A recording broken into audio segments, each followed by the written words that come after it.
ये एक युवक की कहानी है जिसका नाम था Z, mister Z, Cape Town south Africa से।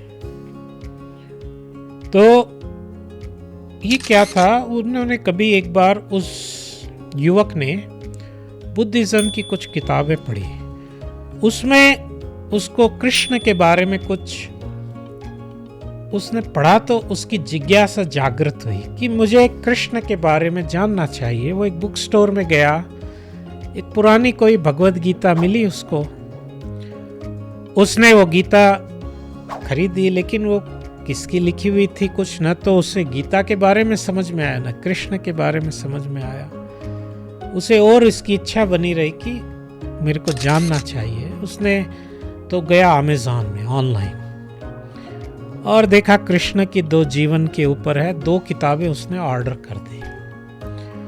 समय पर पार्सल आ गया तो बड़ा उत्सुक था। पार्सल खोला तो एक किताब सही आई, एक किताब गलत आ गई। उसने देखा अरे ये तो मैंने ऑर्डर नहीं किया। होता है ऑनलाइन में कभी कभी अमेज़न गलत भेज देता है, आप रिटर्न कर दो। तो जो गलत किताब आ गई थी वो एक वर्कर की गलती से हो गया था। वो आई थी Bhagavad Gita as it is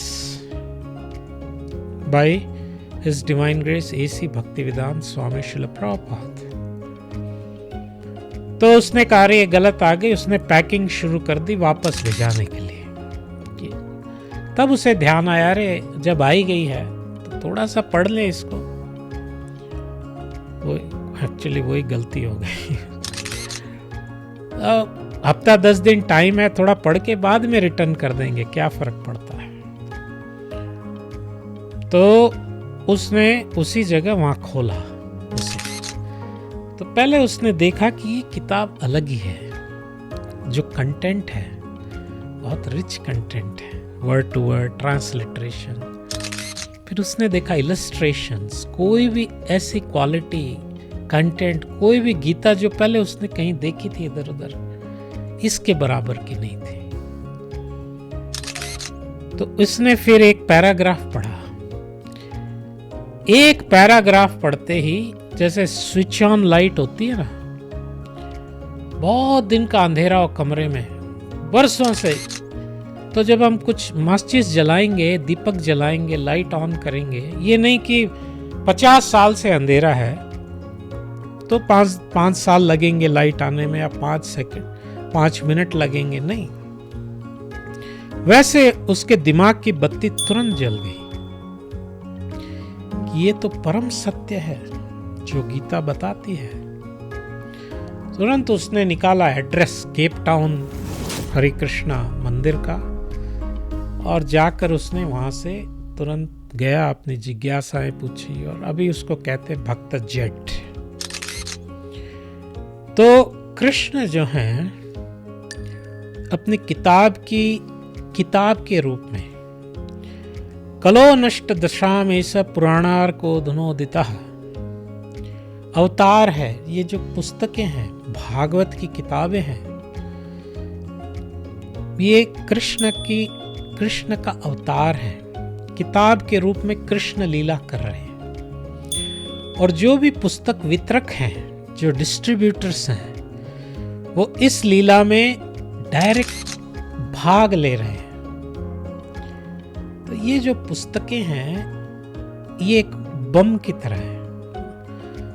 बम कभी ना कभी कहीं ना कहीं पड़ा रहे, सिर्फ फटेगा। जैसे कई लोग कुछ खोदते हैं तो वो वर्ल्ड वार 2 का एमिनिशन मिल जाता है, रॉकेट मिल जाता है, बम मिल जाता है। ये सब चीज़ें बहुत जो कि फटी हुई चीज़ें नहीं, बम ब्लास्ट नहीं, वो चीज़ें एमिनेशन मिल जाता है। तो जो डिस्पोजल स्क्वाड आएगा वो पहले सबको दूर भगा देता है, क्योंकि बम कभी सेफ नहीं है, चाहे 75 साल पुराना हो।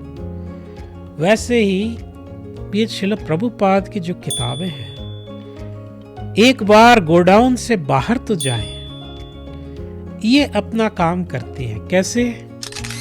लोगों की जो तकलीफें हैं इसको ब्लास्ट करती है, लोगों का जो दुख है इसको उड़ाती है। दुख, तकलीफ, डिप्रेशन हमारे जीवन की तो ये और खुशी, आनंद और सुख फैलाती है। तो हमारा कर्तव्य है ये किताबें, कृष्ण की किताबें बाहर, वेयर हाउस से बाहर निकले, बस फिर लीला, इनकी लीला शुरू हो जाती है। हरे कृष्ण।